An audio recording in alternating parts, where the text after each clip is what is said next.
ঈদ উপলক্ষে মহাসড়কে বেড়েছে যাত্রী চাপ। প্রিয়জনের সঙ্গে ঈদ আনন্দ ভাগাভাগি করতে রাজধানী ছাড়ছেন ঘরমুখো মানুষ। নারীর টানে বাড়ি ফেরা যেন অন্যরকম এক উৎসব, তাই তো পরিবার পরিজন নিয়ে ছুটে চলা। যাত্রীদের যাতায়াত নির্বিঘ্ন করতে মাঠে রয়েছে আইনশৃঙ্খলা বাহিনী। তো বাস স্ট্যান্ড কিংবা লঞ্চ ঘাটে সাঁড়াশি অভিযানে সেনাবাহিনী। যাত্রী সাধারণের ব্যাগ তল্লাশি করছেন সেনা সদস্যরা। অপ্রীতিকর ঘটনা এড়াতে জিজ্ঞাসাবাদও চলছে।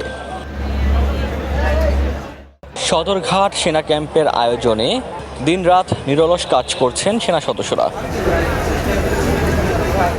যাত্রীদের যাতায়াত যেন সুষ্ঠু এবং শান্তিপূর্ণ হয় তা নিশ্চিতে তৎপর সেনাবাহিনী। ডেস্ক রিপোর্ট, দৈনিক ডেস্টিনি।